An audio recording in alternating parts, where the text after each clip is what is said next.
So మీరు ముందు నుంచి హెచ్సియు విషయంలో కూడా అటు బీఆర్ఎస్ తరపున విద్యార్థులకు అండగా పోరాటం చేస్తూనే ఉన్నారు. సో ఎటకేలకు అటు సుప్రీంకోర్టు కూడా స్పందించడం జరిగింది. అండ్ ఇంకొకటి ఏంటంటే కూడా ఒకవేళ అనుమతి లేకుండా ఎవరైతే అక్కడ చెట్లు నరికివేశారో సిఎస్ తో సహా అందరు అధికారులు అక్కడ తాత్కాలిక జైలు కట్టేసి అక్కడ జైలుకే పంపిస్తామంటూ కూడా మరీ తీవ్ర స్థాయిలోనే సీరియస్ అయినట్లు తెలుస్తుంది. ఏంటి దీనిపైన మీ రియాక్షన్ ఏంటి?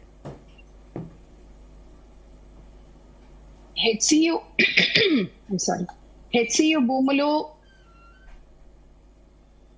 ప్రభుత్వ భూములు అని వేరువేరుగా మీరు ఈ రోజు మాట్లాడుతున్నారు. కానీ ఏది మాట్లాడినా గానీ మీరు ఒక్క విషయం మర్చిపోతున్నారు.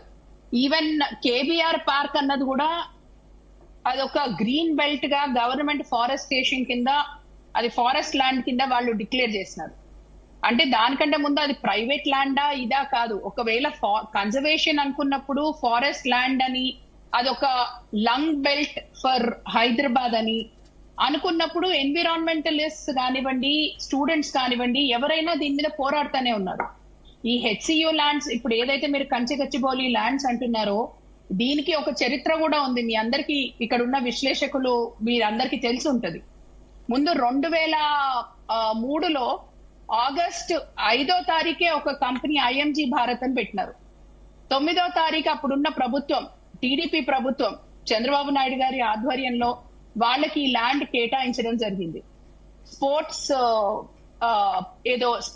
స్టేడియంస్ కానివ్వండి, మిగతా అన్ని క్రియేట్ చేస్తారు అని. దాని మీద ఆ రోజు ఉన్న నాయకులు చాలా మంది కూడా కోర్టుకు వెళ్ళడం జరిగింది.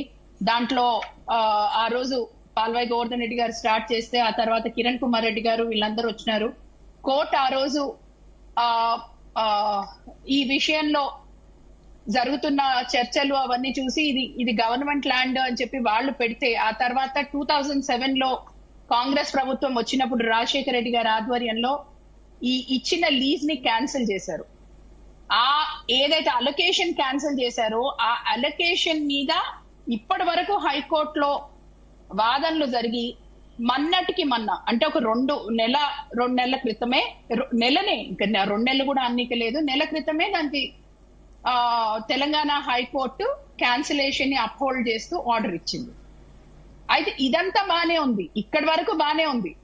కానీ ఆర్డర్ ఇచ్చిన కొన్ని రోజుల్లో, అంటే కనీసం కొన్ని రోజులు కూడా అనొద్దు, లెక్క చూసుకుంటే కొన్ని గంటల్లో మీరు వందల కొద్ది బుల్డోజర్లను పెట్టేసి హాలిడే ఉన్న టైంలో 3 రోజుల్లో 100 ఎకరాలు క్లియర్ చేయాల్సిన అవసరం ఈ ప్రభుత్వానికి ఏముంది?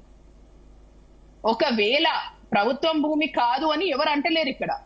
కానీ ప్రభుత్వ భూముల్లో కూడా ఎక్కడైతే గ్రీన్ బెల్ట్ ఉందో వాల్టా చట్టము దానికి కూడా అమలు అవుతుంది అన్నది విషయం గుర్తుపెట్టుకోవాలా. ఈ రోజు అటువంటి భూముల్ని ఈ రోజు అవి ప్రైమ్ ప్రాపర్టీలని ఇప్పుడు వస్తుంది, బయటకు వస్తుంది. ముందు ఏమన్నారు, 10,000 కోట్లు రేస్ చేయడానికి మేము మార్టిగేజ్ చేశాము ల్యాండ్స్, ఇది అది అని ముందు చెప్పినారు. తర్వాత అదే పార్టీలో ఉన్న మిగతా నాయకులు అది కాదు ఇది అని చెప్పి ఇంకొక రకంగా చెప్తున్నారు.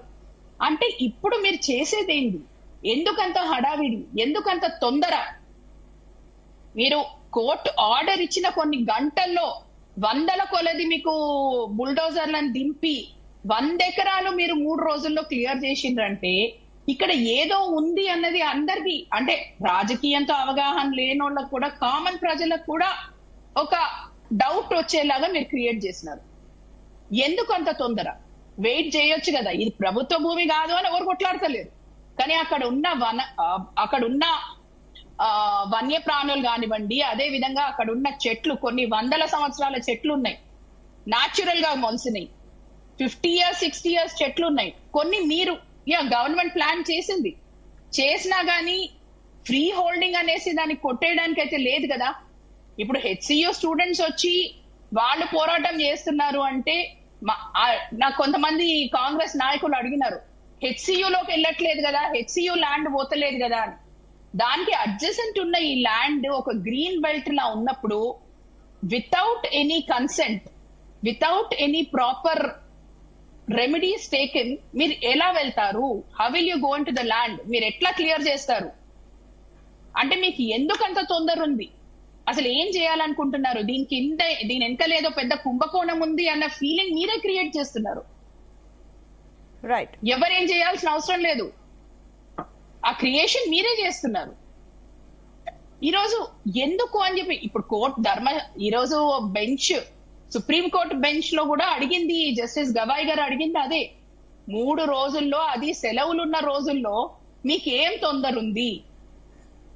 ఈ రోజు ప్రభుత్వానికి చివాట్లు పెట్టి ఎప్పుడు ఇంతవరకు ఎవరు కని విని అరగడు, అక్కడనే జైల్లో పెట్టి మీ ఆఫీసర్లను కూడా మేము లోపల జైల్లో పెడతాం, మీరు అటువంటి జైలు కట్టే పరిస్థితికి తెచ్చుకుంటారా అని అడిగిండ్రు అంటే ఇది ఎంత సీరియస్ ఇష్యూ అన్నది మీరు ఒకసారి ఆలోచించండి. ఓకే.